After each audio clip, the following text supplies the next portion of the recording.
Welcome! Today we're going to be learning the Ballad of Jed Clampett. It's one of the most famous banjo songs of all time.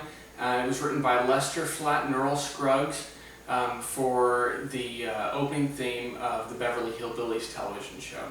It's a fun song to play and it's not that hard to learn. So let's get started.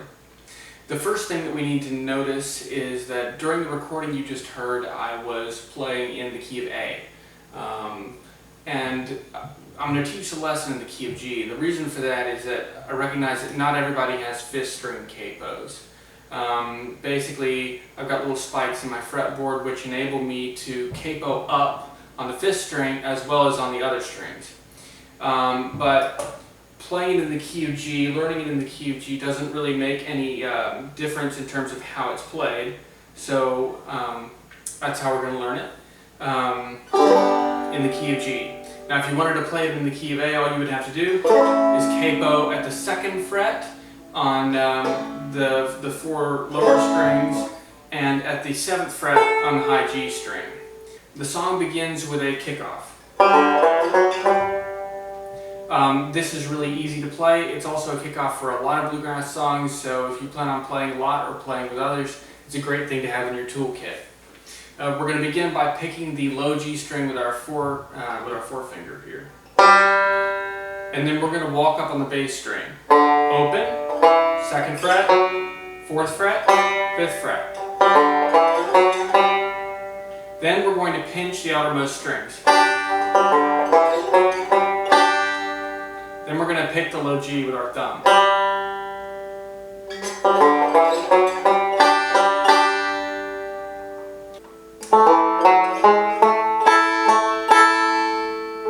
Next up we have a roll that's very important for this song. It sounds like this. Now this roll is important when going between the melody. So we run through the melody once and then there's over and over again while the narrator says things like black gold, Texas tea, stuff like that. That roll is going on in the background. But it's also the beginning of the song here. Now here's how we play that. We begin by sliding from the 2nd to the 4th fret on the low G string and hitting it with our thumb. Then B string with your pointer finger, then high D string with your ring finger. And then you hit the high G string with your thumb, and then the low G with your pointer finger. Then pinch the outside strings.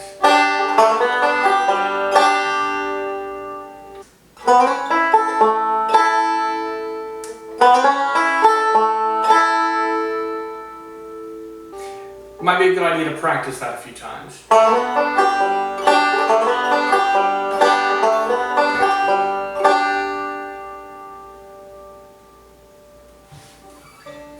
Here's what we got so far. Now you may have noticed in the recording, the first 2 times I went through the melody, I played something a little different. It sounded like this. Now this is another way to do the same thing. It fills the same amount of space. It just sounds a little better in certain circumstances, so I like to have it in my toolkit. Here's how that's played. Slide from the 4th to the 5th on the bass string, which you're hitting with your thumb. And then you hit the low G with your pointer finger. then the high D with your ring finger, then the high G with your thumb, then the low G with your pointer finger, then pinch the outside strings.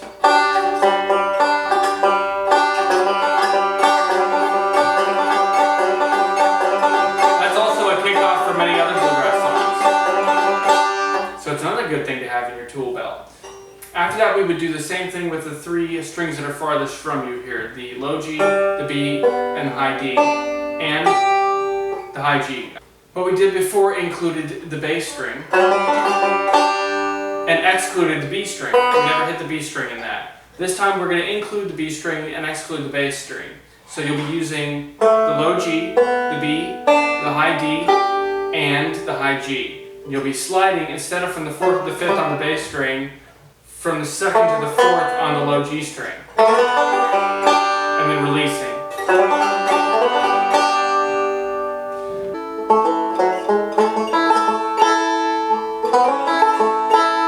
Here's what we have so far if you're going to be playing it like that.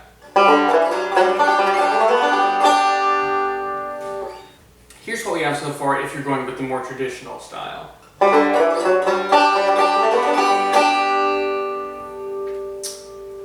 Whichever style you chose up at this point, we're now to the A minor shape.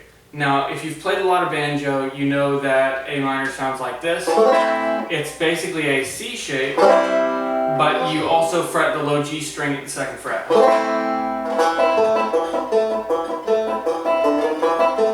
A minor. So for this song, we're not going to be using that note right there, which is an E on the low D string. So you can just leave that string alone and fret the low G with your middle finger at the 2nd fret, the B at the 1st fret with your pointer finger, and the high D at the 2nd fret with your ring finger.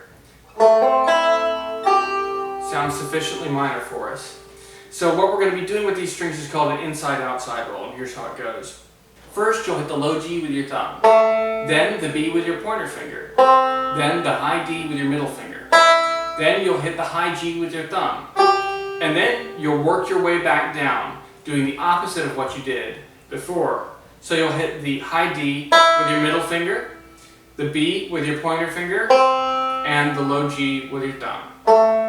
Then you'll hit the high D with your middle finger. So here's what that roll sounds like. Might be a good idea to practice that a few times.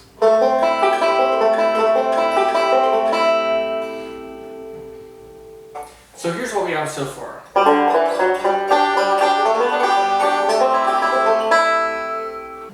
So here's what we got if you went with the second method for those first couple measures there.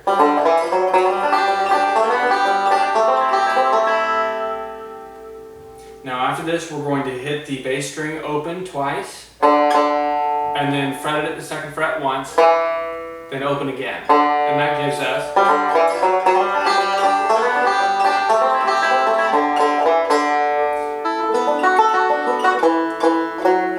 Now after we do this, we're ready to move into our D shape, which in my opinion is the hardest part of this song. Ordinarily, you can just fret the G string at the 2nd fret, the B string at the 3rd fret, and the high D at the 4th fret, and get that, which is usually a perfectly acceptable D chord for banjo. However, in this song, we need that note to be included because it's a melody note, giving us this chord. So here's what it's going to look like once we learn it.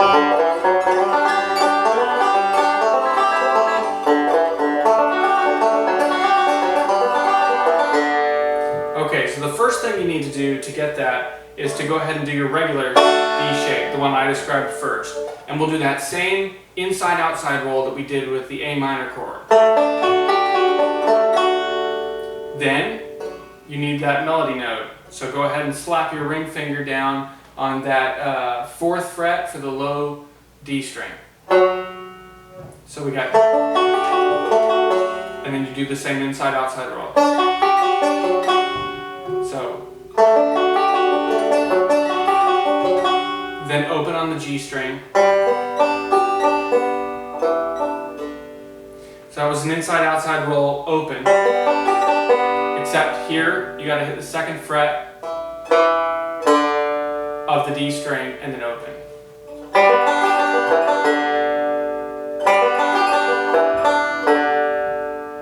So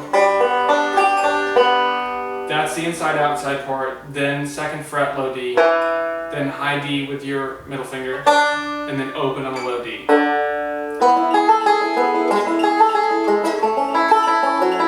And that gives us this total.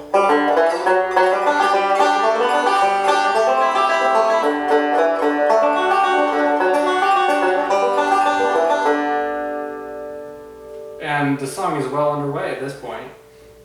Now we're going to kick off again.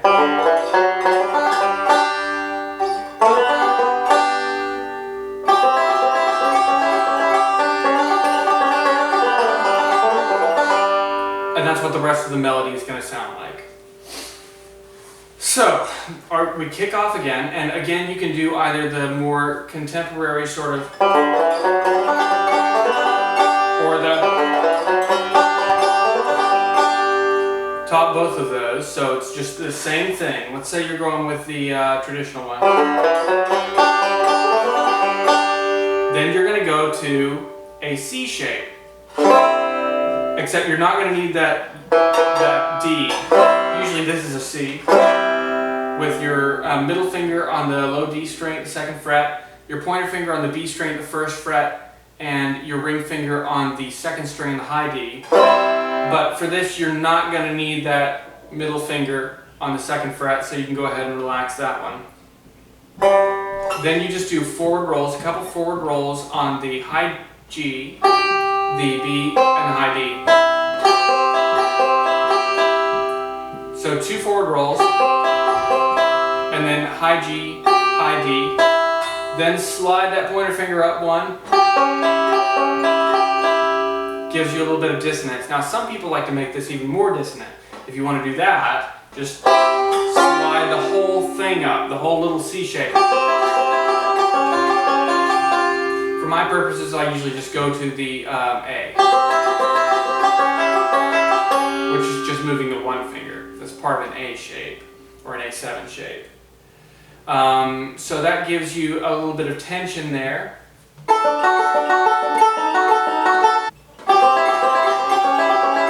Now, here's where we're going to split again. I'm going to show you 2 different ways that you can end the melody here. The first way is to go to picking the open high D, and then hammering on at the 3rd fret on the B string, and then hitting the high D again. And then you go into a Foggy Mountain roll. To the G lick, just like in Foggy Mountain Breakdown and Dueling Banjos. Now let's talk a little bit about that. If you don't know what the Foggy Mountain roll is, if you don't know what the G lick is, I'm going to go ahead and recommend that you refer back to some teaching that I've done in previous videos. I'll include a link right here. And should be able to help you out with that. If you don't like the way I'm presenting it, there's plenty of other people on YouTube who show how to do the G lick, show how to do the Foggy Mountain roll, stuff like that. But I can link directly to the part in the Foggy Mountain Breakdown video where we teach that sequence. So, here's the Foggy Mountain part. So don't panic if you hear that it sounds a little bit quick. Because you can go back and learn that and just plug it in here. Now, this next way that I'm going to teach you to end up the melody here is a little bit more original to the original recording here.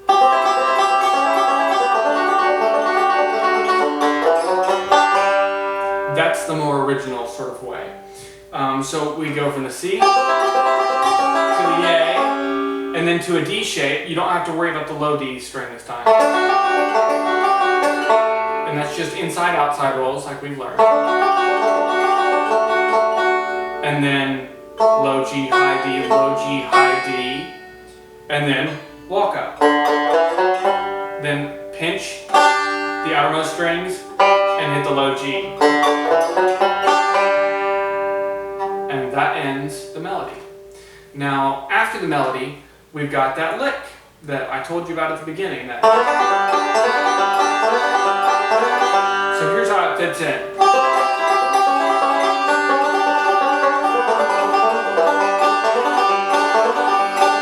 Just keep going. I think it's about 8 rotations, but if you're playing this live, you'll want to just keep going through that till your narrator gets done saying what he's going to say. So far we've learned 2 ways to begin the song. Here's the first way. Here's the second way.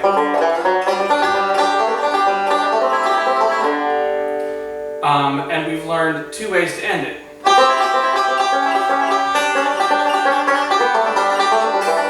And